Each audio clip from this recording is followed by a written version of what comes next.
dari Kisah Para Rasul. Pagi itu, kepala pengawal bait Allah serta orang-orangnya menangkap para rasul yang sedang mengajar orang banyak dan menghadapkan mereka kepada mahkamah agama Yahudi. Imam besar lalu mulai menegur mereka. Dengan keras kami melarang kamu mengajar dalam nama Yesus. Namun ternyata kamu telah memenuhi Yerusalem dengan ajaranmu dan kamu hendak menangguhkan darah orang itu kepada kami. Tetapi Petrus dan rasul-rasul itu menjawab, kita harus lebih taat kepada Allah daripada kepada manusia. Allah nenek moyang kita telah membangkitkan Yesus yang kamu gantungkan pada kayu salib dan kamu bunuh. Dialah yang telah ditinggikan oleh Allah sendiri dengan tangan kanannya menjadi pemimpin dan juru selamat, supaya Israel dapat bertobat dan menerima pengampunan dosa. Dan kami adalah saksi dari segalanya itu, kami dan Roh Kudus yang dikaruniakan Allah kepada semua orang yang menaati Dia. Mendengar perkataan itu, sangatlah tertusuk hati mereka, dan mereka berusaha membunuh rasul-rasul itu. Demikianlah sabda Tuhan. Mazmur tanggapan dengan refren, orang yang tertindas berseru dan Tuhan mendengarkan.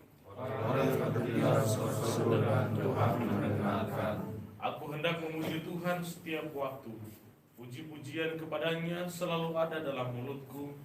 Kecaplah dan lihatlah betapa baiknya Tuhan. Berbahagialah orang yang berlindung padanya. Orang yang tertindas berseru dan Tuhan mendengarkan. Wajah Tuhan menentang orang-orang yang berbuat jahat untuk melenyapkan ingatan akan mereka dari muka bumi. Apabila orang benar itu berseru-seru, Tuhan mendengarkan. Dari segala kesesakannya mereka Ia lepaskan. Orang yang tertindas berseru dan Tuhan mendengarkan. Tuhan itu dekat kepada orang-orang yang patah hati. Ia menyelamatkan orang-orang yang remuk jiwanya. Kemalangan orang benar memang banyak, tetapi Tuhan melepaskan dia dari semua itu. Orang yang tertindas berseru dan Tuhan mendengarkan. Haleluya, haleluya, haleluya, Haleluya, haleluya, haleluya. karena telah melihat aku engkau percaya. Berbahagialah mereka yang tidak melihat namun percaya.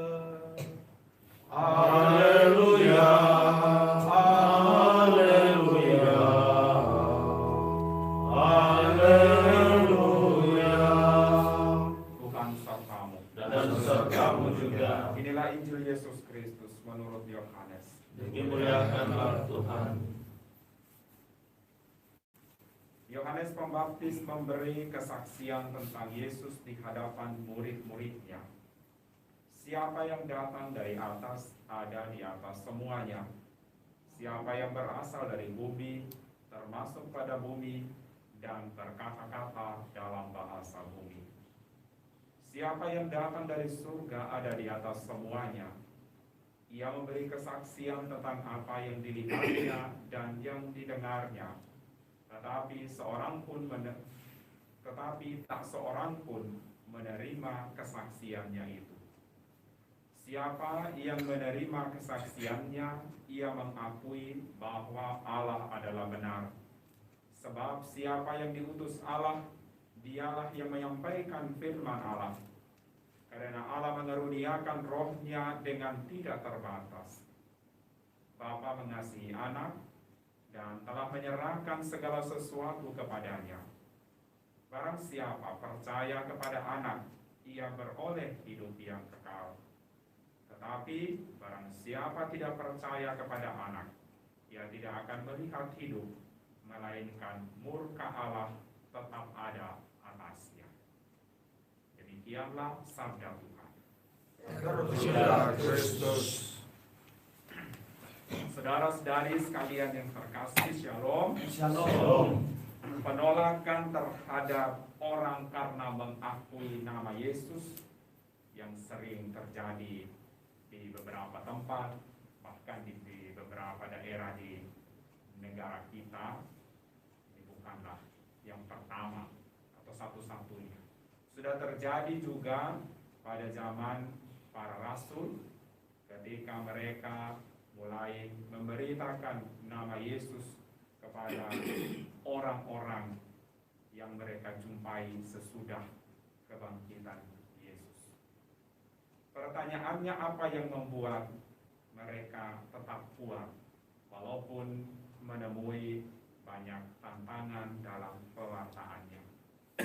Menurut saya, dalam bacaan pertama ditunjukkan kepada kita ada dua hal. Yang pertama, karena ketaatan mereka kepada Allah, dan yang kedua, karena karya Roh Kudus yang telah dianugerahkan kepada mereka.